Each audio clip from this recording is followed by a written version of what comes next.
നരൂട്ടോ, എന്താ ഇത്? നീ ആരാ? എവിടുന്ന് അങ്ങോട്ട് വന്നേ? അല്ല, നിനക്ക് എങ്ങനെ എന്റെ പേര് അറിഞ്ഞത്? അത് ശരി, നിനക്കിപ്പോഴും മനസ്സിലായിട്ടില്ല. എന്നാലും നീ ഒന്ന് ഊഹിച്ചു നോക്ക് ഞാൻ ആരാണെന്ന്. നരൂട്ടോ, എന്താ നിനക്ക് പിടികിട്ടിയോ? മനസ്സിലായി, നീ നൈറ്റേഴ്സിന്റെ യഥാർത്ഥ രൂപമല്ലേ? ആ മിനാട്ടോ എന്നെ കുറിച്ചൊന്നും പറഞ്ഞിരുന്നില്ലേ? വല്ലാത്ത കഷ്ടം തന്നെ. എന്നാ ശരി, ഞാൻ തന്നെ പറയാം. ഞാൻ നിന്റെ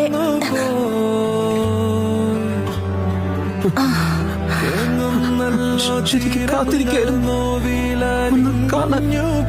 നീ ഇത്ര നേരം എന്താ പറഞ്ഞേ? അമ്മയെ നിനക്ക് ഇപ്പഴാ മനസ്സിലായതല്ലേ?